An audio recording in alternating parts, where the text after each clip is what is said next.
পাবো চাকরি, না পাবো কোটা, বৈষম্য বৈষম্য। আওয়ামী লীগ দলটার মধ্যে বিরাট বৈষম্য হচ্ছে শেখ মুজিবুর রহমানের ফ্যামিলি এবং শেখ মুজিবুর রহমানের ফ্যামিলি না।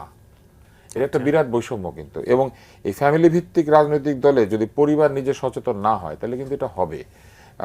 এই দিক থেকে বিএনপি অনেক কারণে আমি মনে করি যে যদিও তাদেরকেও পরিবারতন্ত্রের দোষী করা হয়, কিন্তু একটা হচ্ছে জিয়াউর রহমান সাহেবের পরিবার ছোট, আরেকটা হচ্ছে উনি নিজে যখন প্রেসিডেন্ট ছিলেন নিজের পরিবারকে কোথাও উনি অ্যালাউ করেন নাই, যার ফলে আমরা ওনার আত্মীয় স্বজনকে খুব একটা চিনি না। আমরা বেগম জিয়ার আত্মীয়দেরকে চিনি, ওনার বোনকে চিনি, ওনার ভাইদেরকে চিনি, কিন্তু আমরা জিয়াউর রহমান সাহেবের কাউকে ভাই বোন তাদেরকে নিয়ে আমাদের কোনো আলোচনা বা কোথাও নাই। তো এটা হওয়ার ফলে যেটা হয়েছে, পরিবারতন্ত্রের দোষে দোষী করলো, এটা অত্যন্ত ছোট একটা পরিবার এবং সেইখানে এই যে মানে অমুক ভাই তমুক ভাই, এই কাজিন সেই কাজিন, এই অবস্থাটা নাই আর কি। না থাকার কারণে বিএনপির মধ্যে বৈষম্য একটু কম, কিন্তু আওয়ামী লীগে এই বৈষম্য প্রবল। আপনি যদি চিন্তা করেন নামের আগে শেখ এবং পরে শেখ দিয়ে একদল শাসক ছিল, তারা এমনকি শেখ হাসিনাকেও মানত না। আপনার মনে আছে কি না, শেখ হাসিনার আগের শাসনের সময় এক ব্যক্তি পিস্তল সহ ঢুকে পড়েছিল, ওনার বংশের লোক, এবং তারপরে একটা আইন করা হলো যে পিস্তল নিয়ে কেউ ওখানে ঢুকতে পারবে না। পিস্তল নিয়ে তো ওখানে ঢুকতে পারার কথাই না, উনি কেন পিস্তল নিয়ে গেলেন?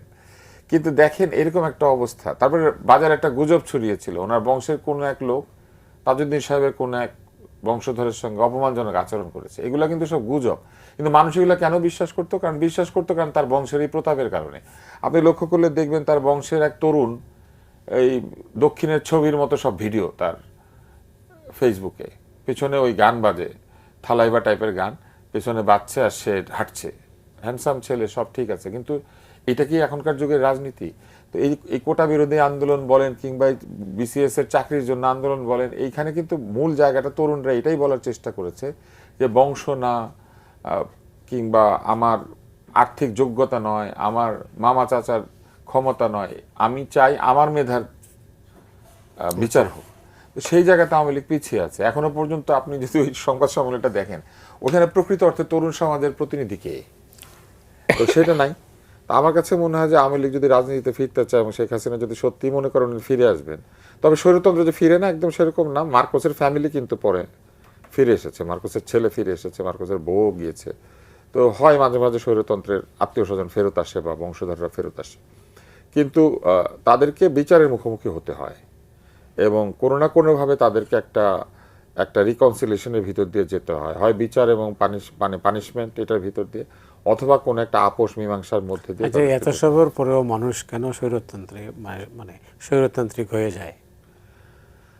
ক্ষমতা আসলে নিজেকে অ্যাবসলিউট করার চেষ্টা করে। ক্ষমতা সবসময় চায় যে তার কর্তৃত্বকে সে একদম সর্বব্যাপী করবে, এবং অধিকাংশ সময় আমাদের মতো এই তৃতীয় বিশ্বের দেশগুলিতে মেধাহীনদের এমন একটা অবস্থা হয়েছে সমাজে যে আপনি কাউকে কাজ দিলে কাজ করতে পারে না, তখন ক্ষমতাবান বিশ্বাস করে যে আমার নিজের লোককে দিয়ে কাজ করাতে হবে, তাইলে তারা আমার কাজটা করে দিবে, ঠিক মতো করবে।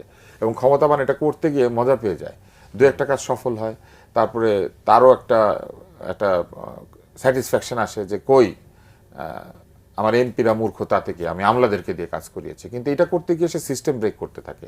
এমপির কাজ ব্যুরোক্র্যাটদেরকে দিয়ে করায়, ব্যুরোক্র্যাটদের কাজ এমপিকে দিয়ে করায়, কারণ তার যখন যেটা ইচ্ছা তখন সেটা করছে। এইভাবে সে কি করে, সে ওই কাজ আদায় করতে গিয়ে তার নিজের লোকদেরকে সে এমপ্লয় করে বা ডিপ্লয় করে। এটা করার পরে যেটা ঘটে সেটা হইলো সে কিছু কিছু রেজাল্ট পায়। পাওয়ার পরে, কারণ কিছু কিছু মেধাবী লোক তো ওখানে আছে, এটা পাওয়ার পর সে বিশ্বাস করতে শুরু করে আমাকে এইভাবেই কাজ করতে হবে, এবং তখন সে সর্বত্র এই দলীয়করণ এবং আত্মীয়করণ করে, এবং তখনই তার পতনের পুরো পরিবেশটা তৈরি হয়। আমি আপনাকে একটা উদাহরণ দিই।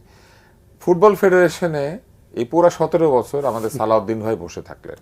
সালাউদ্দিন ভাই অত্যন্ত যোগ্য মানুষ, উনি স্বাধীন বাংলা ফুটবল দলে খেলেছেন, বাংলাদেশের সেরা একজন ফুটবলার, সর্বকালের সেরা ফুটবলারদের একজন, কিন্তু এই ভদ্রলোক 17 বছর থাকতে হবে কেন? এইটার কিন্তু কোনো ব্যাখ্যা নেই।